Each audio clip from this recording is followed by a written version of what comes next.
Konnichiwa, Mpaku-tachi. I'm Puppy-Sensei, the Puppy Girl Japanese teacher VTuber of Irium US. I make Japanese language content to help you level up your abilities. Alright students, so today I'm going to do my best to explain Hazu gaない to you.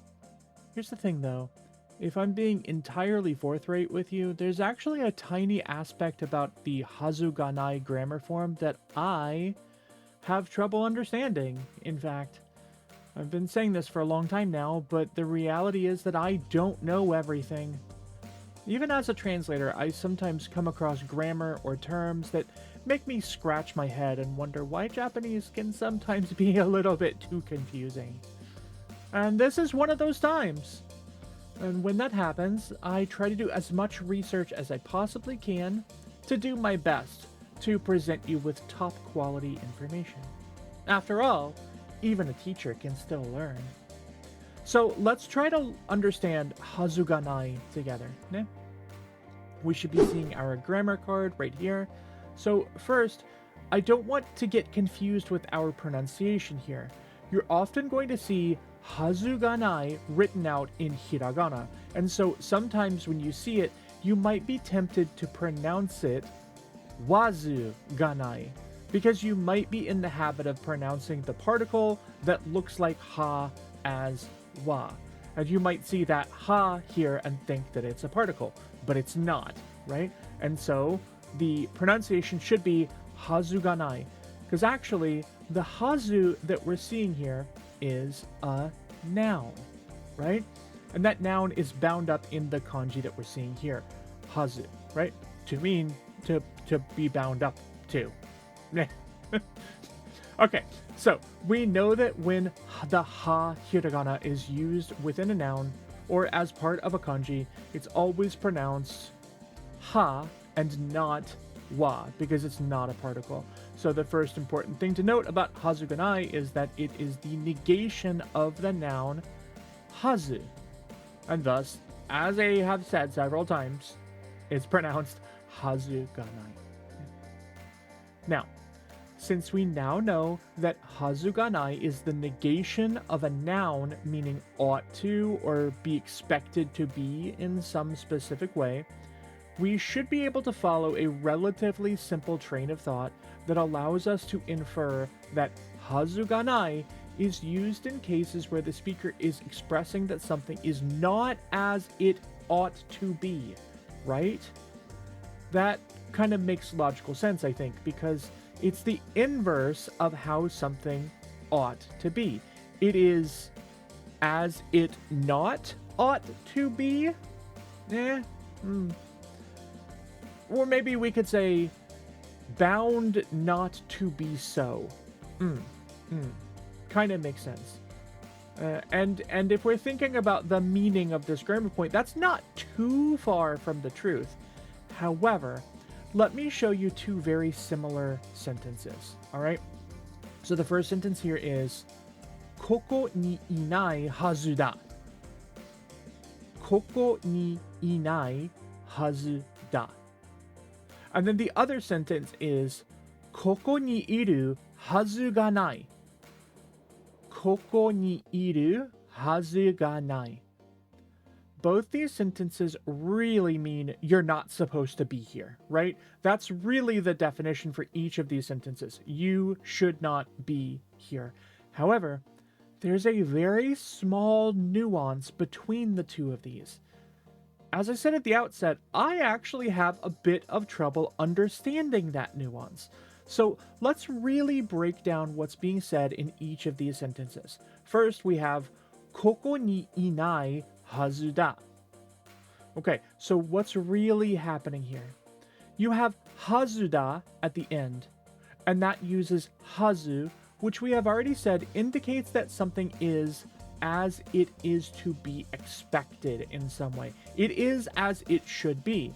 Hazu da is a positive grammar form that says that one thing is the way it's supposed to be. This is right. So in this case, the thing that is supposed to be is the fact that you are not supposed to be here. ここにいない.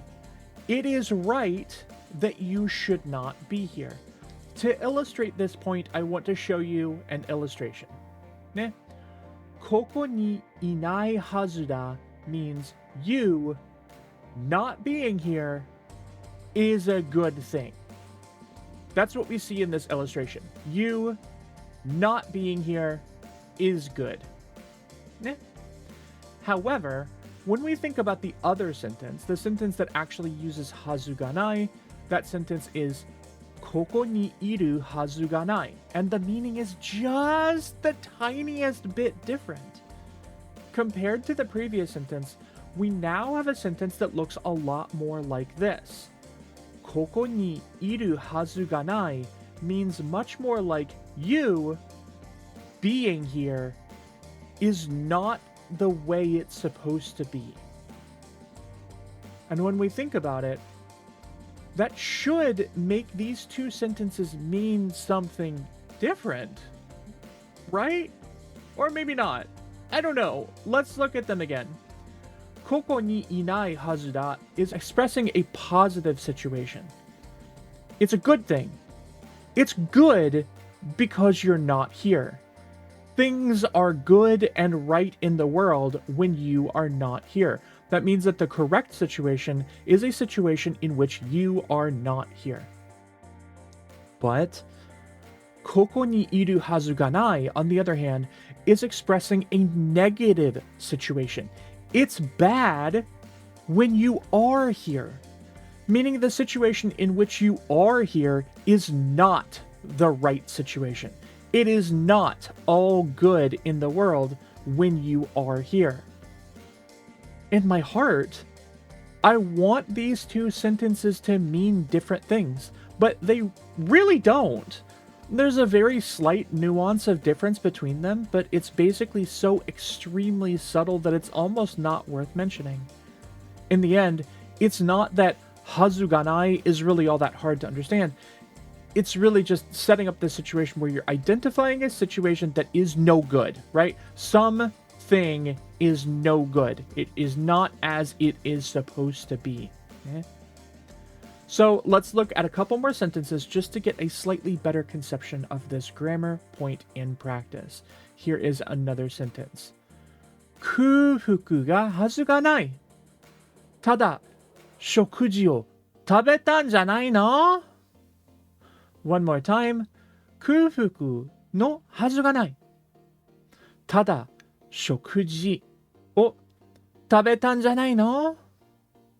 So I've translated these two sentences as, how could you possibly be hungry? Didn't you just eat a meal? But really, if we think about it, the first sentence, kufuku no hazu ga nai, it literally means something like, there's no situation where you ought to be hungry, or you ought not be hungry. The second sentence, tada shokuji o tabetan janai no, is really just explaining why that situation really should not exist. It's explaining why it is that I don't believe that you should be hungry. And that makes really good sense, doesn't it? Again, if we wanted a very clear illustration of this, it ought to look like this. You being hungry is a no good situation. You're not supposed to be hungry. It's not you are supposed to be not hungry. Again, it's an extremely subtle difference, and one that even for me as a linguist, I really can't identify a better way to explain it, right?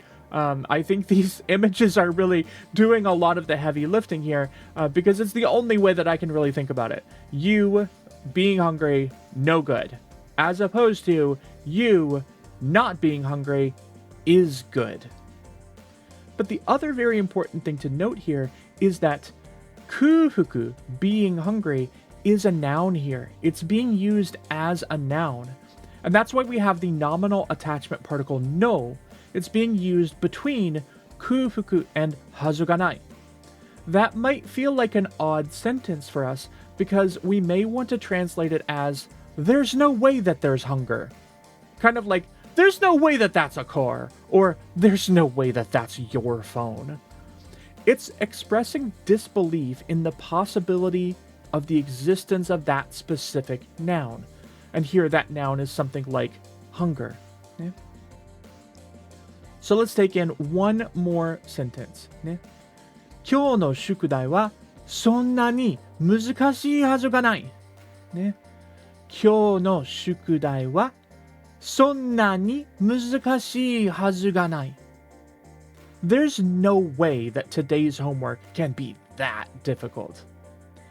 The expression そんなに basically implies to such and such degree, or that much, right? And here, はずがない follows 難しい, difficult, right? That's an E adjective. It's following 難しい.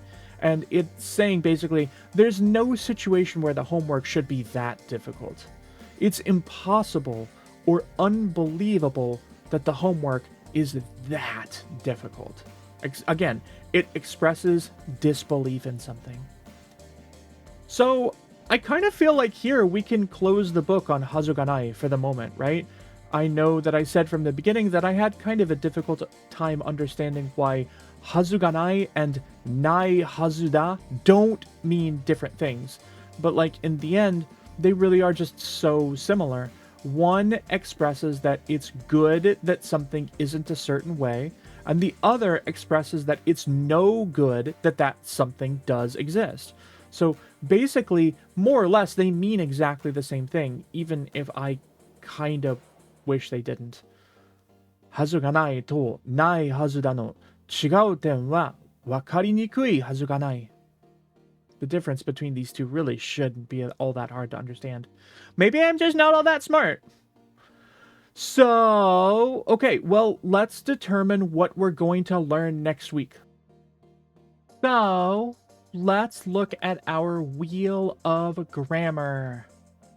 Let's take a look at what we're going to be learning next week.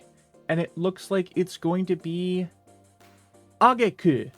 Ageku. This is a grammar form that means something like to end up, in the end, finally, or after all, something like that. All right. So, as always, I just want to say how much I appreciate all of you for tuning in every week. I know that last week I didn't put out a grammar drop. I was pretty sick.